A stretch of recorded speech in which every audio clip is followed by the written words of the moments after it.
Hey, this is Freekbass, and you are watching For Bass Players Only. We're here talking about the new Stonefield sci-funk movie, Looking for the Bassmaker. You can find out all the details right here, right now, with these crazy cats, starring me and him, and he helped. Soon. Bye.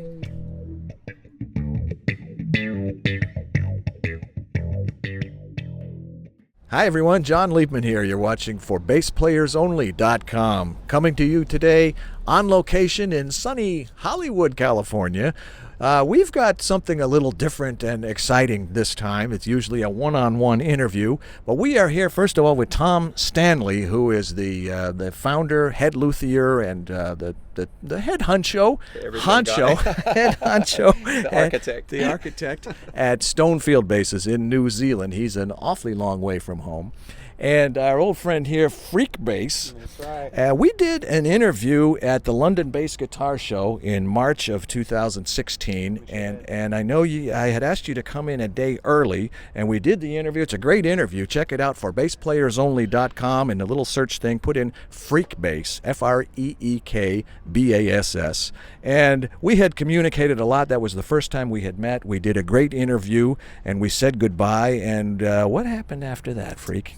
Well, I got done with you, and then everybody was setting up at the show, so I started walking around, get a little preview of what was happening at the London Bass Guitar Show, and I kept walking by this booth, and it kept catching my eye, and I was like, what are those crazy-looking basses?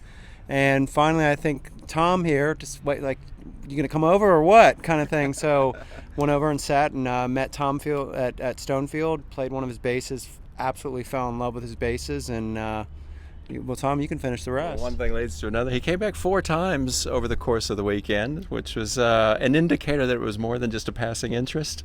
So got his details, stayed in touch after the show. Somewhere along in that first month that we were in contact, I said, look, you kept coming back for the same bass. You obviously liked it. Can I do you a deal on it? And he comes back with, well, what I'm really wondering is, would you be interested to work with me to develop a signature model? And I thought it was a pretty good result for my first international outing, so I was pretty chuffed with that. So yeah, we spent the next couple months. Well, I think actually what you left me on Facebook, it was great. You said you left your bass over here in London. Stonefield in yeah, London. you left your Stonefield in London. That's right. Okay. It's a cool beginning to the whole thing, but yeah. It's been a great working relationship. We spent a few months talking about what Freak wants in an instrument, what I expect of a Stonefield bass, and we came up with a really nice solution that satisfies his needs, provides a unique instrument, and still has very much a Stonefield flair to it. Lovely interest. Freekbass signature model. The Freekbass signature model. Now, you two are working on some kind of unique marketing project, I understand. There's a video in the works, well, not in the works, finished, done, Yeah. ready to be shared with the world. It is. And tell us about that. Yeah, October 22nd, around about 10 p.m. Pacific time, it'll go live on the internet, and that's called Looking for the Bassmaker.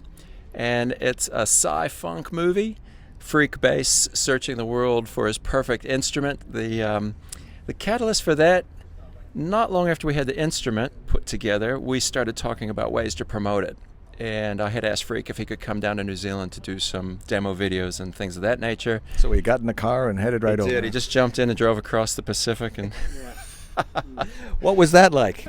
Had you ever been to that part of the world before? I played in Australia a few times, so Right up the road. Close, yeah, right up the road. Yeah, just hop, skip, and a jump. across the ditch. Puddle jump. And but not to New Zealand. So I was excited about getting over there. I've had a lot of friends that have toured over there, so heard great things from everybody. Heard it was very, fairy tale looking, which it totally was when I got over there. Lord of the Rings was done there. Lord of the Rings, and then when we filmed, actually, a lot of the film Chronicles of Narnia was done. That's where that was done. And actually, some actual locations where Chronicles of Narnia was actually filmed. So it was incredibly exciting filming. And when as Tom mentioned, when we were talking about, you see so many demos where people sitting in a kind of a sterile white studio, twiddling through the knobs, and it's like, let's try to do something a little bit different.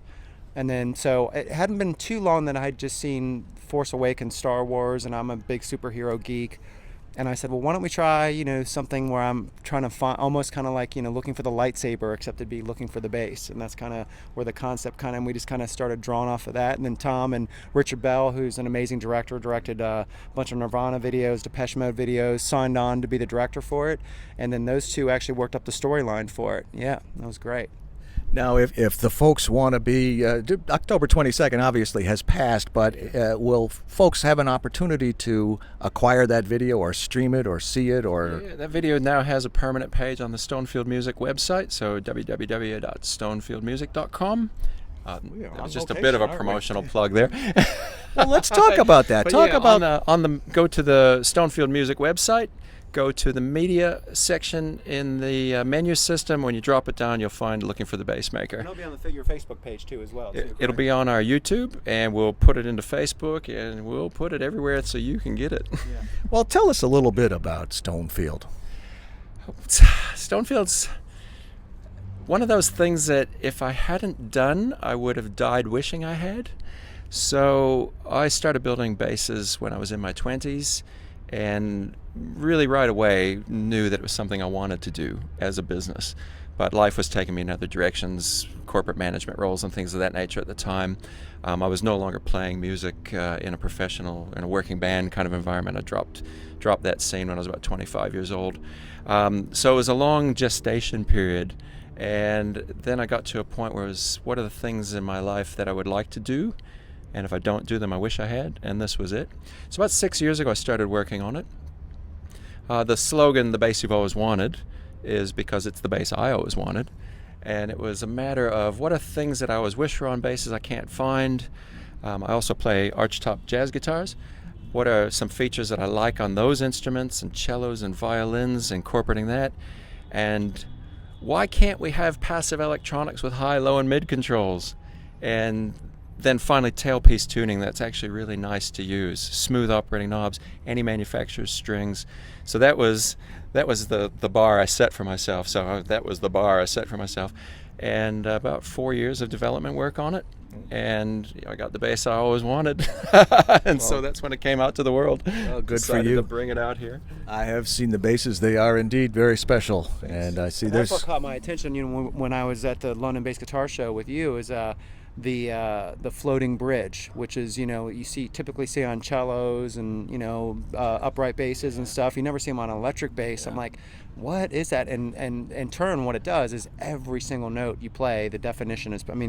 You don't get a note. A lot of times basses, especially when you have a lot of low end on them, like I like my mix, you'll lose a lot of that definition, and you can still keep all the low end, but still have all the definition too, which is a really special feature on the Stonefield bass. It sounds like kind of like the bass I've always wanted. It know? is. Yeah. It is. Come, buy one. Yeah. Buy one. The title of the film again for everybody is Looking for the Bassmaker. Looking for the Bassmaker. Stonefield Basses. On location in Hollywood, California with Tomm Stanely and Freekbass. I'm John Liebman. You're watching for BassPlayersOnly.com.